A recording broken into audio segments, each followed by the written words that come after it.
ये जो अपन शक्तिपात करते हैं क्या है कि वो जो शून्य जो बोल रहे हैं, जो सर्वोच्च अवस्था, वहीं से जो उसको बोलते हैं कि लाइफ फोर्स एनर्जी होती है, जीवन शक्ति है, जो प्राण शक्ति जो आपके अंदर बह रही, जिससे आप जीवित हो, वही शक्ति आती है मां नर्मदा की कृपा से, भगवान गोरखनाथ की कृपा से। उस शक्ति को जैसे अपन ने ध्यान किया, वो शक्ति आने लगी और बस आपके पास आने लगी। आप अपना ऑरा शिथिल छोड़ दोगे, आप बस लीन होने लगोगे, आप मदहोशी में चले जाओगे, आप गहरे उतर जाओगे अपने अंदर। तो ऐसी एक शक्ति है। वो जब शक्ति आएगी तो क्या होता है, आपके जन्मों जन्मों के कर्म है। जैसे कल मैं किसी को एक उदाहरण दे रहा था, एक न्यूज़पेपर रख दो, 10 साल बाद आओगे थोड़ा गला गला सा मिलेगा, सड़ा सा मिलेगा, 20 साल बाद आओगे, 25 साल बाद, तब पूरा पेपर खराब हो पाएगा, सड़ पाएगा वो। लेकिन आगे के हवाले कर दो तो थोड़ी देर में जल के खाक हो जाएगा वो। ऐसे ही जब वो शक्ति, परम शक्ति आती है, जब शक्तिपात का मतलब होता है कि उस कॉस्मिक एनर्जी का पात मतलब गिरना। जैसे ही आपके ऊपर वो शक्ति गिराई जाती है तो जन्मों जन्मों के कर्म तुरंत शांत हो जाते हैं, तुरंत जल जाते हैं।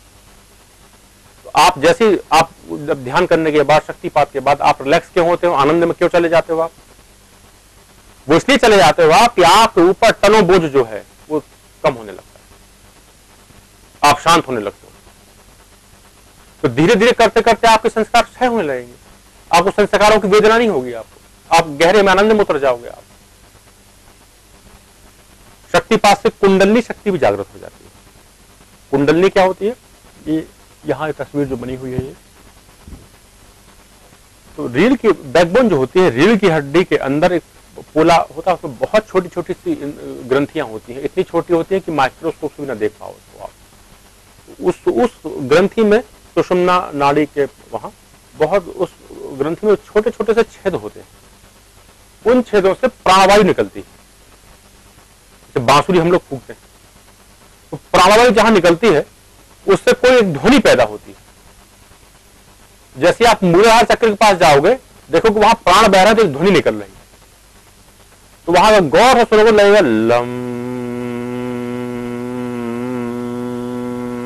मूलाधार चक्र कहां पर? एनस के पास, एनस के चारों ओर लम।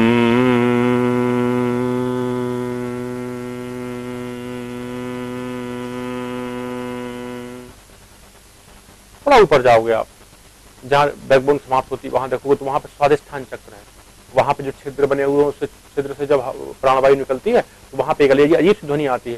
तो वहां पे आप जब गहरे जाके सुनोगे तो आएगी वम। ऐसा नहीं कि लम वम रम कोई मानसिक फितूर बना दिया गया है, ऐसा बिल्कुल नहीं है। तो आप जब गहरे गए, गहरे जाके आपने सुना कि मणिपुर चक्र में जाओ तो रम की ध्वनि सुनाई पड़ती है, अनाहत चक्र में आओ तो यम की ध्वनि सुनाई पड़ती है, यहां पर आओ तो हम की ध्वनि सुनाई पड़ती है। और ये दो चक्र जो होते हैं देह से मुक्त होते हैं, यहां तक पिंड होता है, इसके बाद ब्रह्मांड प्रारंभ होता है।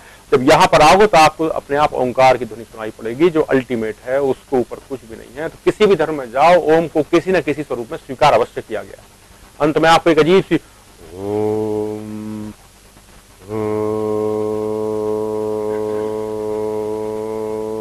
ऐसी एक ध्वनि चलती रहती है, नाद, उसको बोलते हैं नाद। नाद ब्रह्म भौरे जैसा एक नाद होता रहता है। कुछ लोग उस नाद की उपासना करते रहते हैं। यद्यपि ध्वनियां बदलती रहती हैं, व्यक्ति का जैसा चिंतन, व्यक्ति का जैसा साधना का तल होगा, उस तरह की ध्वनियां आती रहती हैं। तो आप सुनते रहते हो और लगातार जैसे आपका स्तर ऊपर जाएगा तो आपको ऊपर के लोग की ध्वनि सुनाई पड़ेगी, नीचे आओ नीचे के लोग की ध्वनि सुनाई पड़ेगी। विज्ञान के युग में क्या हुआ कि अध्यात्म इतना नीचे चला गया कि लोग इन चीजों को समझ नहीं पाए, इनके महत्व को समझ नहीं पाए और आज नकारने लगे हैं या स्वीकार करने लगे हैं। और शक्तिपात जैसी विधा तो आजकल समाप्ति हो चुकी है। तो कई लोगों, बहुत से लोगों को हमने सुना कि उनको शक्तिपात बोलो तो बोलते हैं ये शक्तिपात क्या होता है, अथवा कोई कर ही नहीं सकता। उनका सोचना बिल्कुल ठीक है, क्योंकि ये आजकल लुप्त जैसी विधा हो गई है। भारत में 5, 7, 8, 10 लोग, 20 लोग जो भी करते हो जिनके ऊपर पूर्व जन्मों के कुछ अच्छे कर्म होंगे, जिनके ऊपर ब्रह्म की, उस चैतन्य की कृपा होगी, वो कर